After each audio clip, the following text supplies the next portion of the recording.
All right. So thank you everyone for joining us today. I'm really thrilled to help introduce today's webinar focused on the landscape assessment and prioritization, or LAP tool in Hood Canal, presented by Scott Brewer of the Hood Canal Coordinating Council.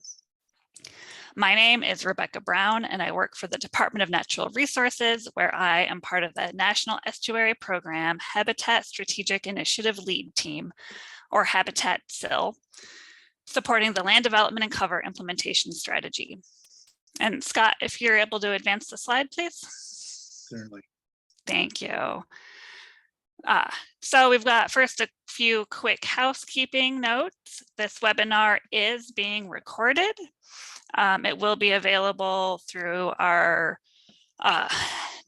Puget Sound website at some point. It won't be immediately, but we will be making it available for people to view eventually.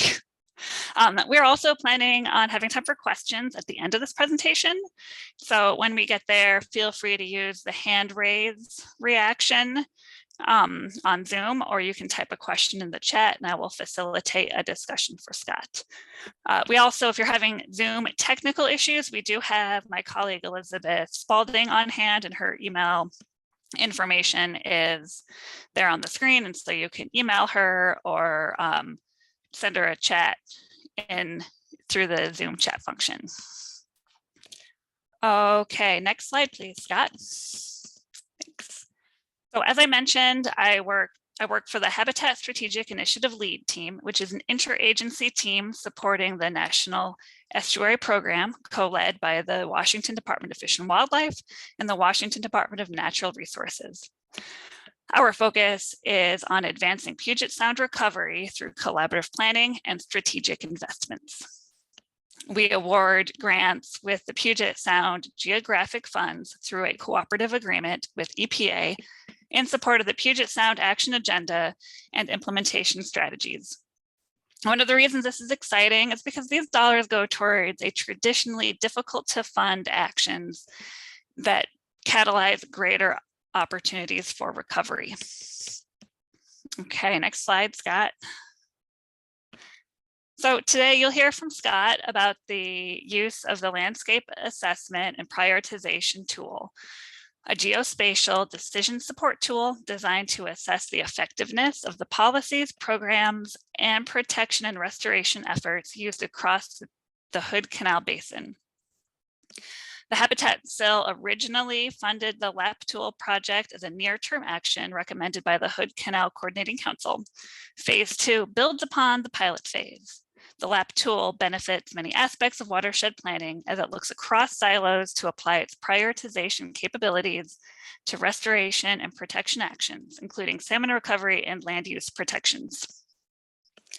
This project was identified by our Habitat Strategic Initiative Advisory Team as an important contribution to advancing the implementation of the land development and cover implementation strategy at a watershed scale and supporting the 2018 to 2022 Puget Sound Action Agenda.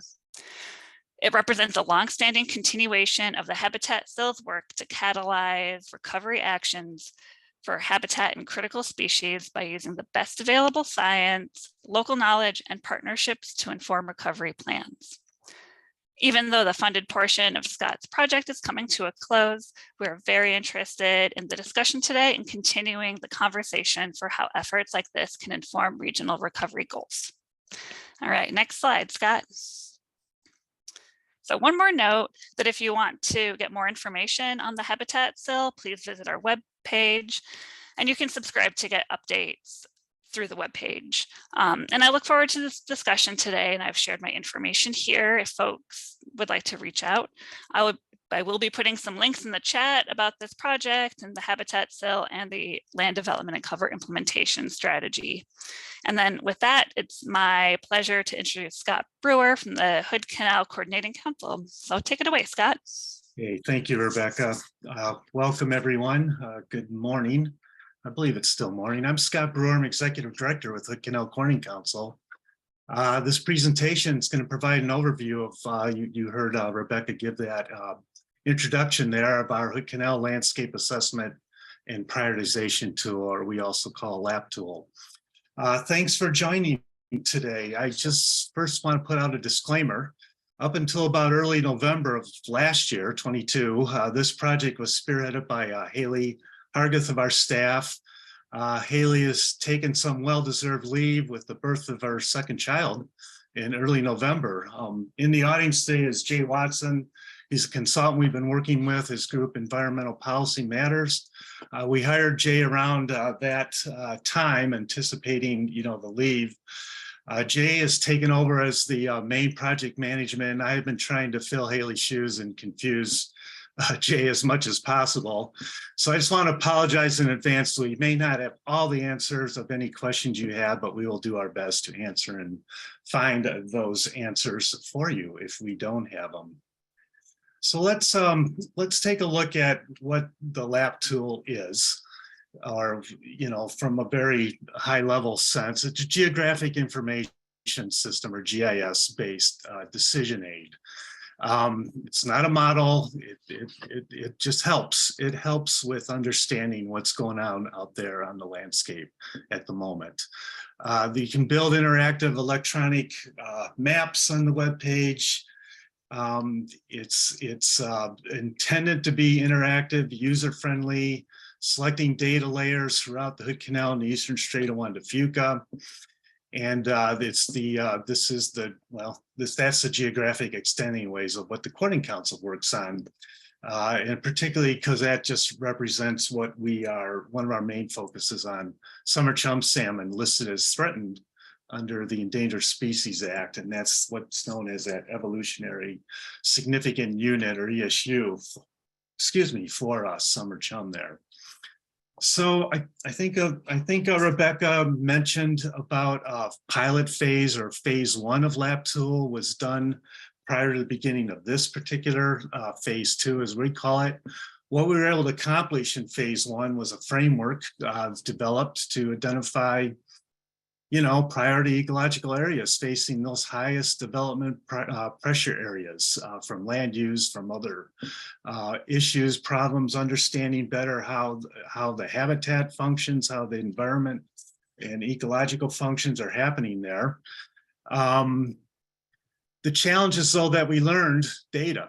Which data to use. There is a lot of data out there, and it comes in different forms of different styles, different approaches. Some fits, some's compatible, some isn't. It really it's a challenge. It's definitely a challenge, and we can talk a little bit more about that. And I'm hoping you may understand that as we continue through that.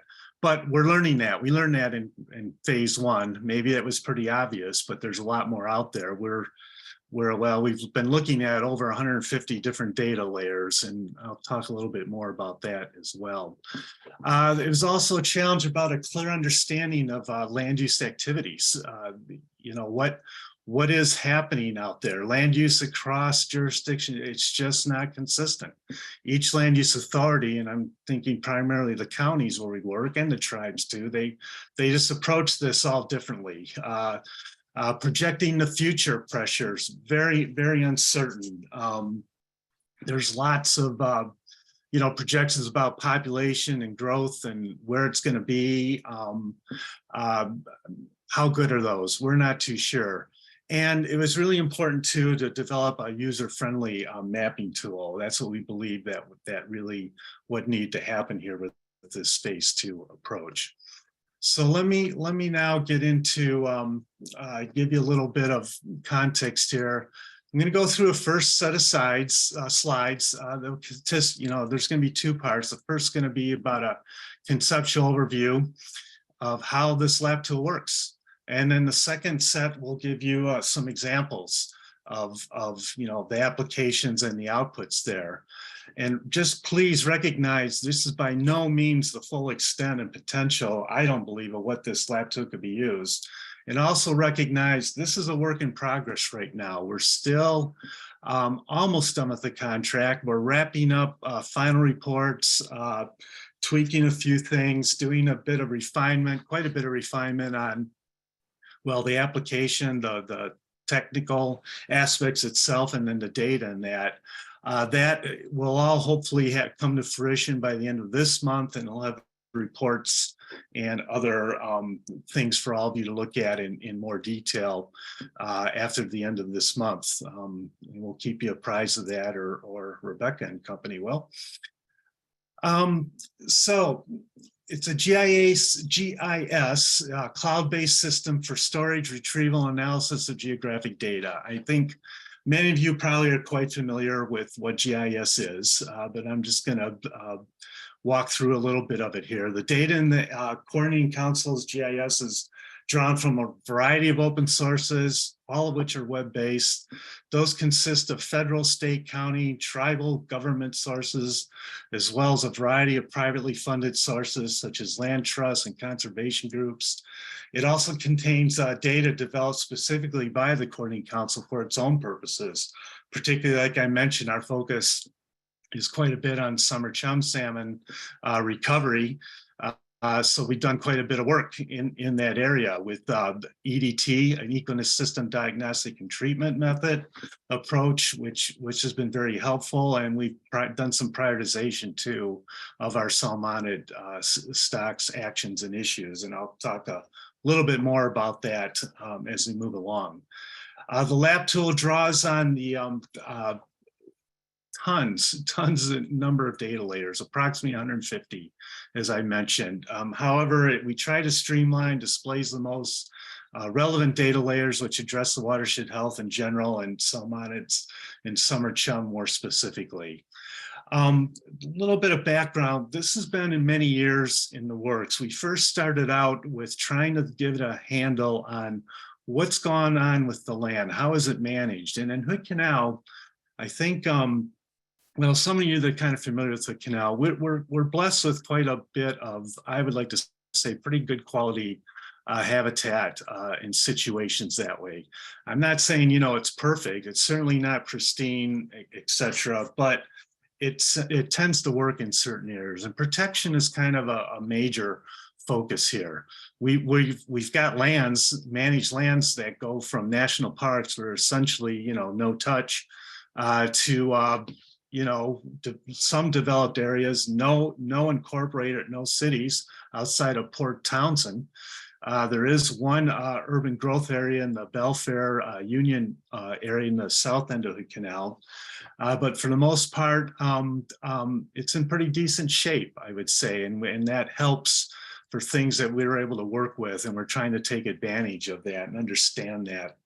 So we initially looked at protected lands in all of this, and what is it telling us, and then what's still outstanding, and we eventually came to this lab tool, and hopefully that will help us figure out what are those things we still need to do that are still outstanding to get us to summer chum salmon recovery. And then of course, I think I already mentioned, we believe this will help in many ways in all kinds of canal issues, environmental kinds of issues, habitat issues, land use kinds of issues.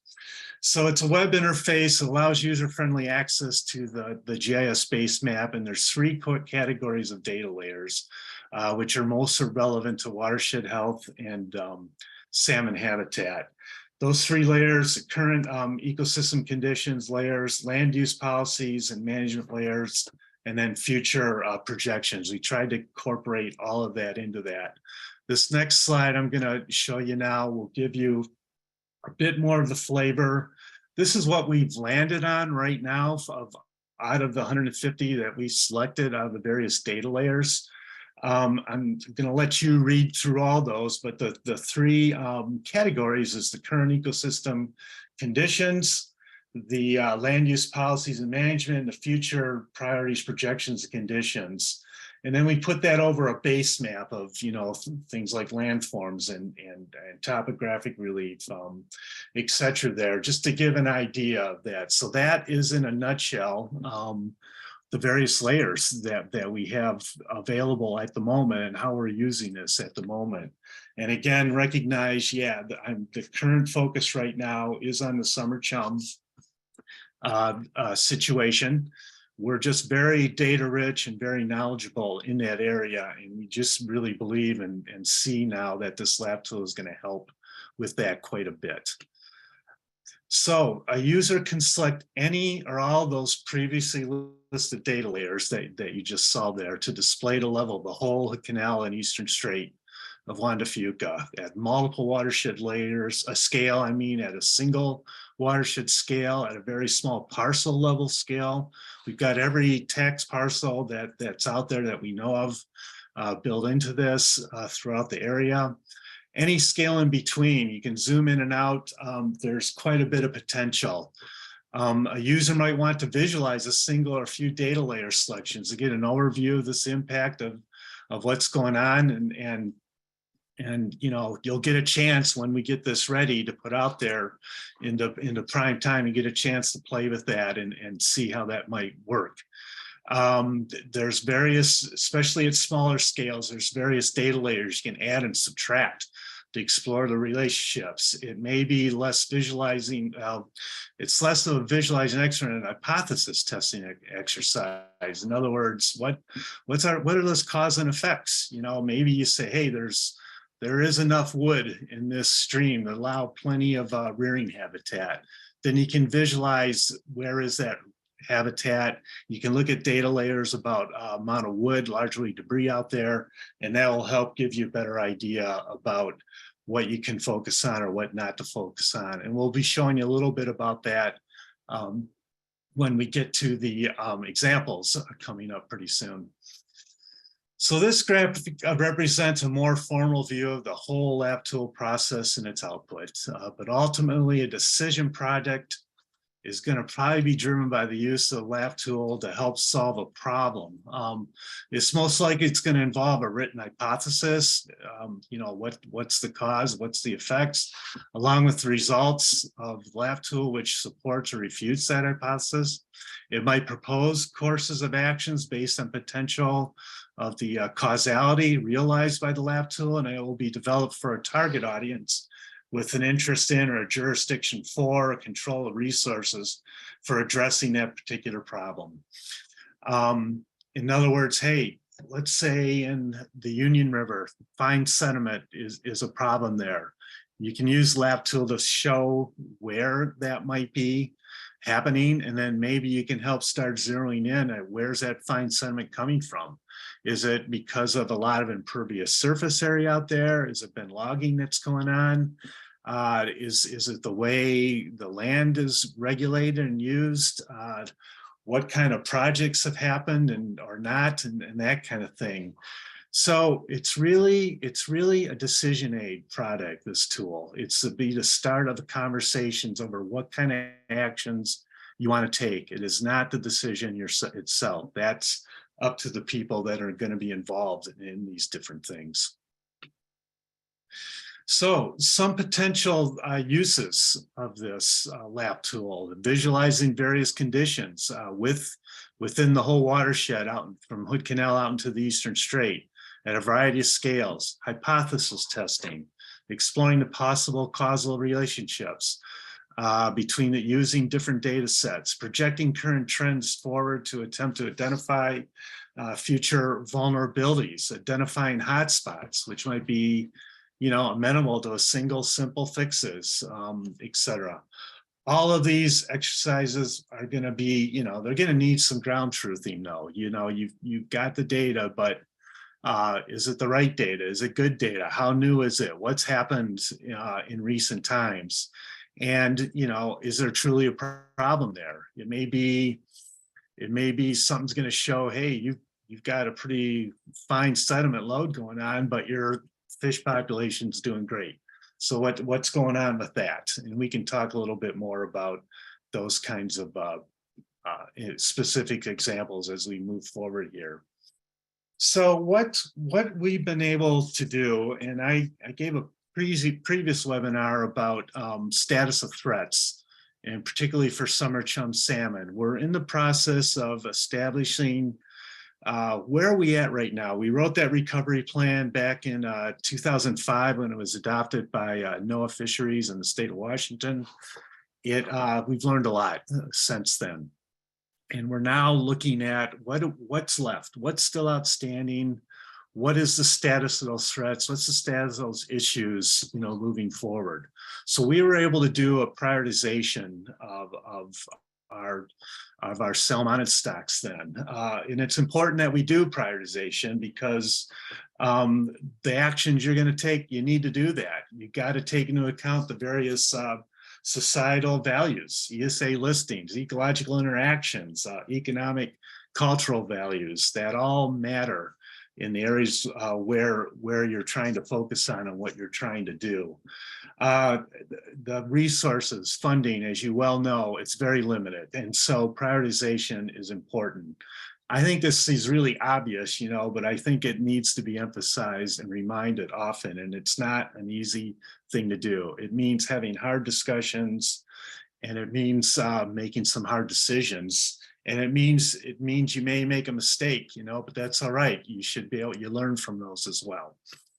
So the prioritization approach that we've been able to use, and this was not part of LabTool, this is preceded, if you will, or was in concurrent with LabTool.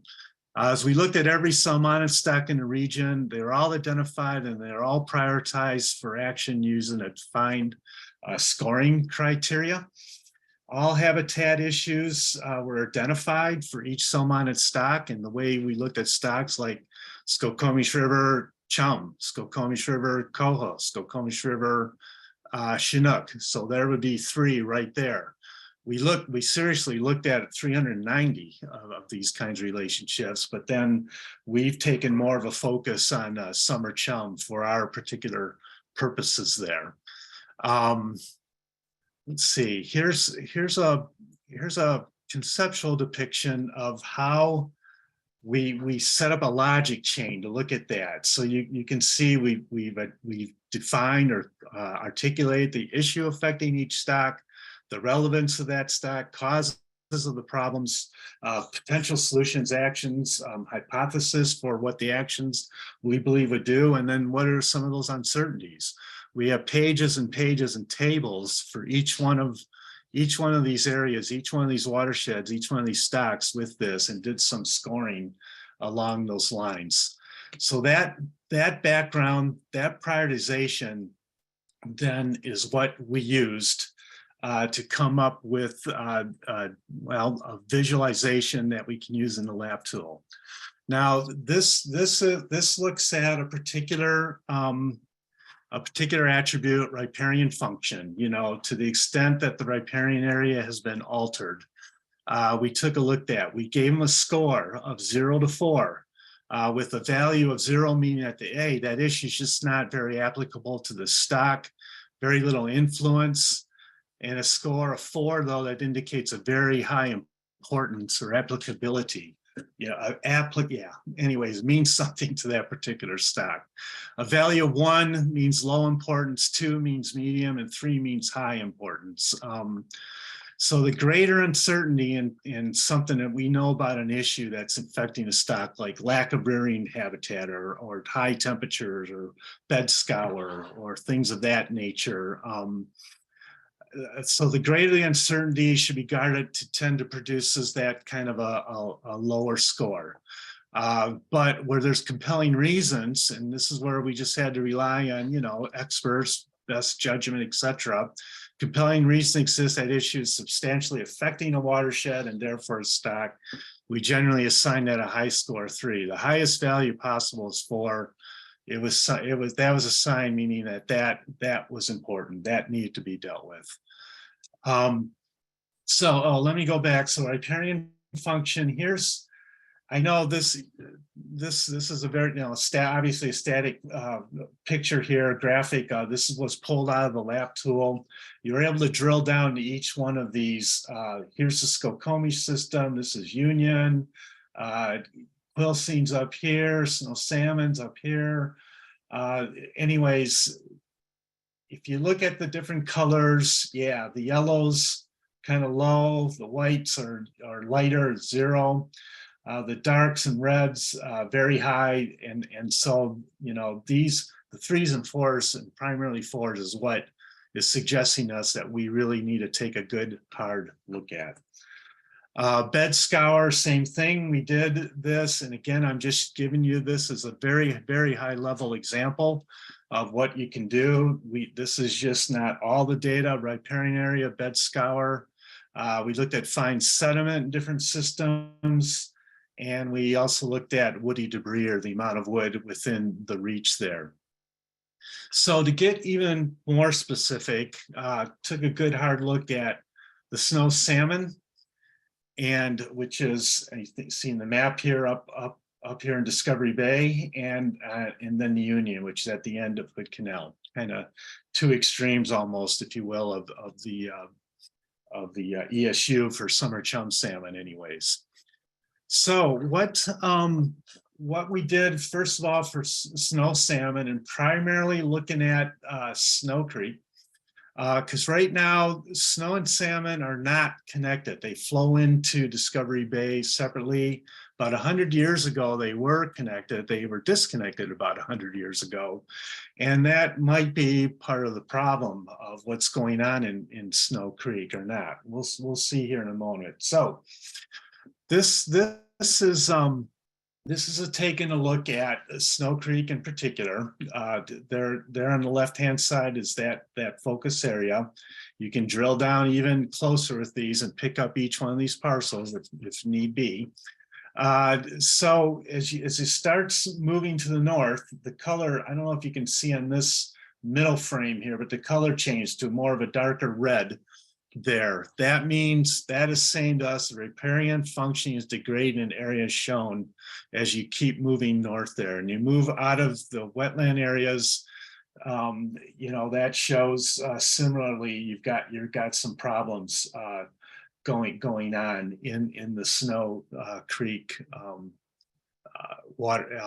river, or I'm sorry, creek right there. Yeah.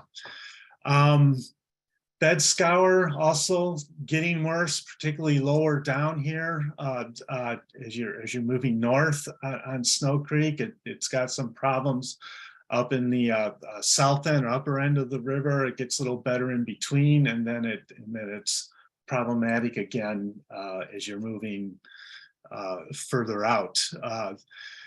Let's see, yeah, and this is just depicting how that area is not, well, similar to here. It's not quite as bad here as it is getting up above or up to the north that way. And then finally, fine sediments getting not so good as you're moving downstream, further downstream there on the Snow Creek. Let's take a look at Union now. Again, giving somewhat of a similar, kind of a closer look at this. Union, as I mentioned, it's a very other far end, south end, if you will, south and east end of Hood Canal. Also, though, an important area for summer chum. And well, snow salmon was as well. We call those subpopulations. There's two main populations, give you a little background here. Two main populations, the Eastern Strait population of summer chum and the Hood Canal population. So snow salmon populations make up a component of the Eastern Strait, that along with Chimicum and Jimmy Come Lately and the Dungeness.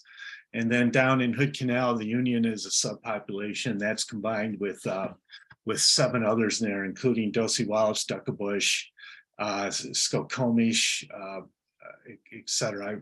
I won't name them all on at the moment. Let's take a look at a little bit further in detail about what's going on in the Union River. If you look here, the riparian function is much worse is when you get south of the highway, State Highway 300, moving and then moving down into the estuary. This is currently the Union River.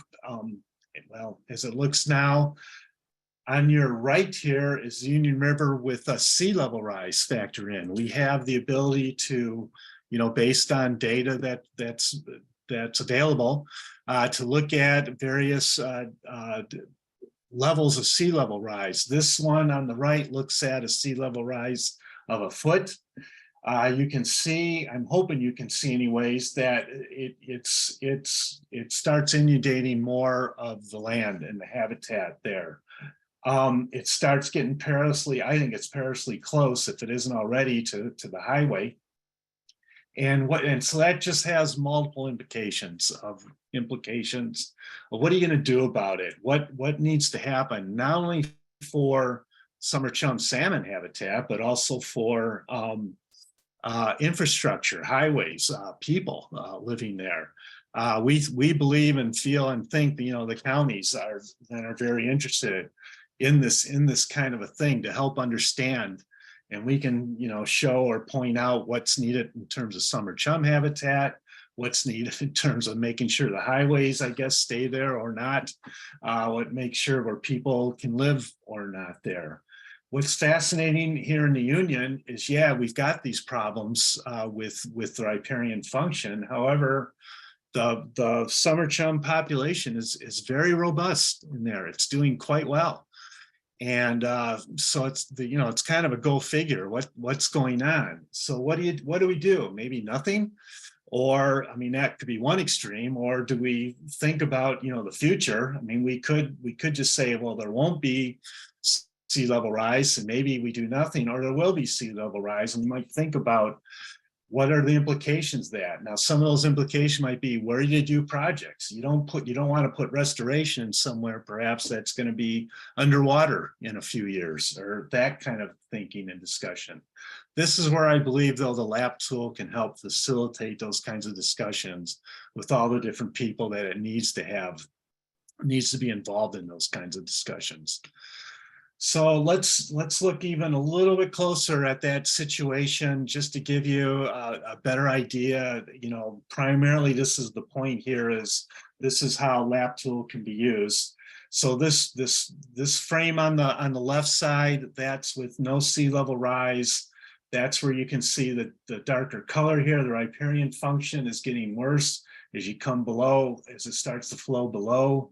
There, you add in the sea level rise of 1 foot here on the right side, and yeah, you still have the river problem, but it's more inundations happening, as I mentioned already in there.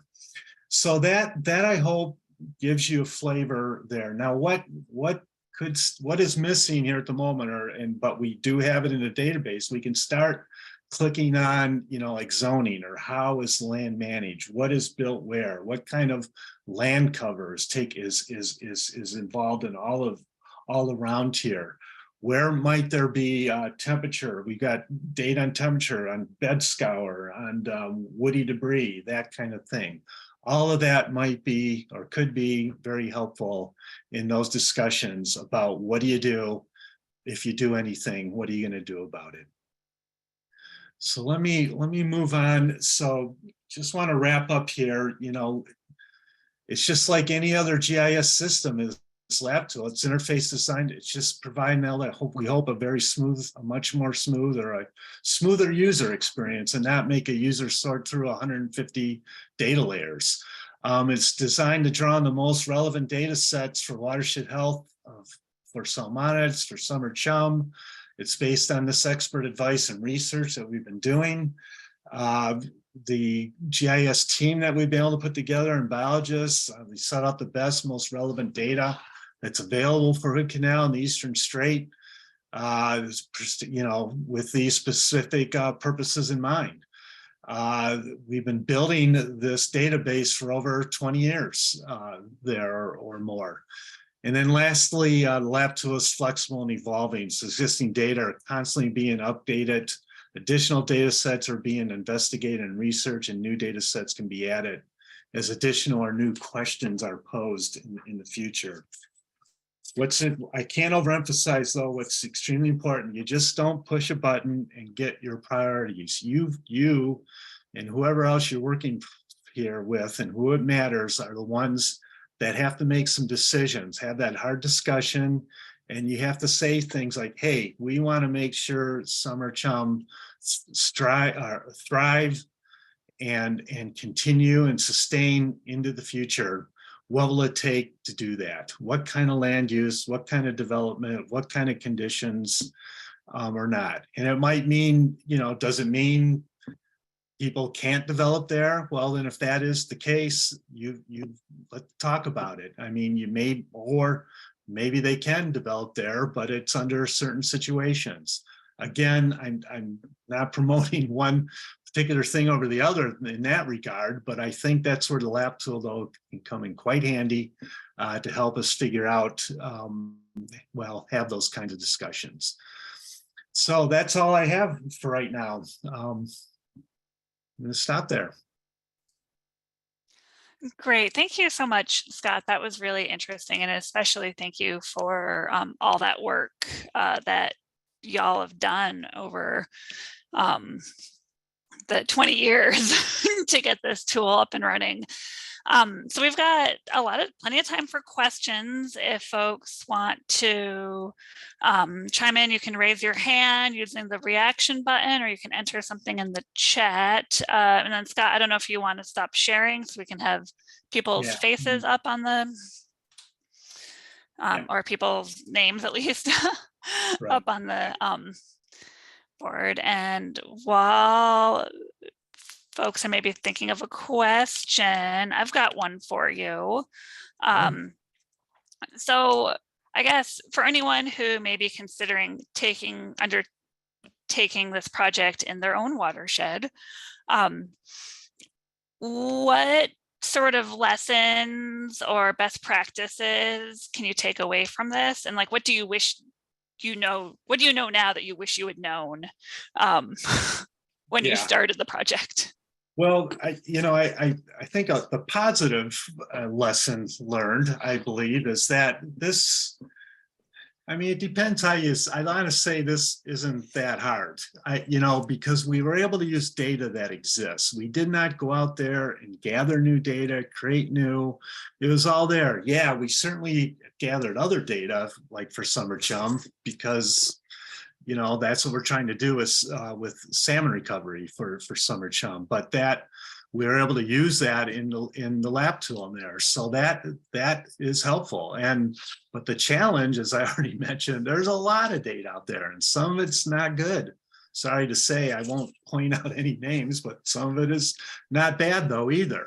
But I think too, you have to recognize, that was part of the challenge. Recognize what's good, what is the data really telling you or not? And do you really need it or not? I think one of the first things, and I think some of you will see, got Jay Watson there in the audience, he might be able to help with this, but I think we just initially thought, oh, let's just grab every bit of data we can and throw it all in there and just pile it up. Well, I don't know, for those of you, that's a lot of bytes, or a lot of data, that this machine, this lap tool has to sift through and go through, and it doesn't always work very smoothly or quickly, and that kind of thing.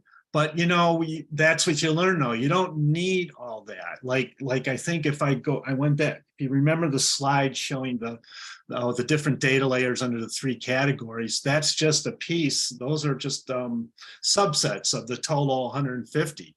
And I wouldn't be surprised some of that's like even too much. Do you really need all that? It's really what you're trying to look at.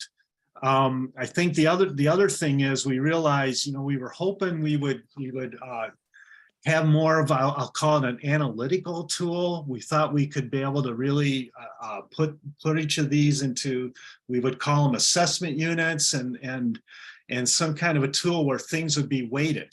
And then you could push the button and boom, there's your top priority. Well, you can do all that, but the weighting it's subjective. What are you trying to weight? What is your emphasis? Is it to make sure you've got bowling alleys and parking lots, or is it to make sure you've got pristine trees growing everywhere, or something in between? You got to have that hard discussion there about what it is you want to go and where and how that goes about. Yeah, I don't know, Jay, is there anything you might want to add in terms of lessons learned? But to me, those were kind of the big ones that as I'm understanding right now. Well, Scott, I think you hit it on the head. You need to have some kind of a theory starting out, because as you said, you can gather data forever. And yeah, having a theory, some kind of idea of what factors are important. And that the step before that is, what are you investigating? What questions are you going to pose? The more specific the questions you're going to pose, the easier it is to figure out, okay, well, these data will inform that. But if you have fuzzy general questions, you're going to be compiling a lot more data, and it can be a pretty inefficient use of time. And based on this project, time and money go pretty fast trying to get this right. So the other thing is that we're finding out more and more is the more that we use it, the smarter we are about it. We can say, well, these data probably aren't as useful. These other ones that we didn't put in, maybe we need to pull some of that in. So the proof really is in, proof of concept is in the use of it. And trying different theories to see what relationships might be out there. And then, as you said, going out and ground truthing. What is this factor really causing this? Is there something that's impeding flow, or whatever the case is? You need to go look at it. So this is a decision tool. It helps you focus in on the questions, focus in on the relationships to start those conversations with funders or regulators or whatever the case is. And Rebecca, I think I would add what we were able to start with, and like I mentioned already, our focus on summer chum salmon and getting that delisted, and the fact that we've had a lot of work in that area. I mean, that all preceded lap tool. The prioritization was kind of concurrent. So that's why we don't have everything all fine-tuned at the moment. But we were, I guess, blessed or lucky, that we kind of made those initial hard decisions, if you will, by I purposely spent time talking about prioritization, because that was something we could bring to this. If we didn't have that, you'd have to think about where to start, and this probably would have been a different kind of presentation, like, hey, let's just see where are stream temperatures higher than they should be according to the standards for salmon. And then you could look everywhere around the canal and highlight that, okay, what do you do about it? Which one would you pick? Why does it matter there? Maybe it doesn't for some and does for others. So anyways, yeah, I think that was the other, I guess, kind of lesson learned. We were able to have something to work with. And I think that's part of the beauty then of how this lab tool can be used. Yeah, thank you. I'm not seeing any hands up or questions, but I do have another one for you, kind of based on that. Talk about prioritization. Can you say a little bit about who all you engaged for the prioritization piece of it? The prioritization, the actual, when we got to it, was done mostly internally and working with another consultant, not Jay, but Larry Lestelle there. But we used a whole lot of data and input for all kinds of other reasons. There's been a lot of work in the snow salmon watershed that have been done by project sponsors, by WDFW, by the tribes. We grabbed their data and understanding, and we got a good sense of what's going on in these watersheds. The prioritization, I will admit, it's open for discussion. I can imagine somebody may look at it differently than the way I looked at it, perhaps. But that's where I would love that compelling discussion about what it is that we looked at, or what are we missing? What did we get wrong or different there? But in order to pull it off, because it was a pretty mammoth effort, if you will, if you're trying to prioritize 390, different stocks. It meant, that the help was all what everyone else did outside of that prior to it, gathering data and then pulling together so we could get to a product then that can start opening up the discussion. So we use that now to help. Well, we're a lead entity, right? The ones that a organization that gets money for habitat restoration and protection. And we use that to put together what we call a call for projects, or essentially a request for proposals. Hey, we need more wood. This is just an example off the top of my head. We need more wood in the quill seam, okay? We need it in this lower 1 mile of the river. Give me a project that will do that. And then project sponsors then respond to that. Because of the prioritization of the status of threats work, we knew that large woody debris was lacking and needed more. And then the lab tool can help visualize where it is, and then helps to understand what are those upstream forces that may impact what we're trying to do. Sea level rise shows, hey, think about the future here. Do you really want to put that wood there? Is it needed, or is it a temporary thing or something? So anyways, yeah, I might have gotten off a little bit of a tangent there to your question, but that's my answer. Put it that way. Yeah, that's great, Scott. Thank you. I'm really curious to see how this tool will be used once is it available now for folks to use, or is it? No, not quite yet. Okay. I mean, it's rough right now, and like I said, we've got the rest of this month. We're going to really try to refine it and wrap it up. There's all technical things. There's little tweaks and this and that are going on, fixing those bugs. It's a beta version, and we could certainly provide, if somebody really just needed to or wanted to that.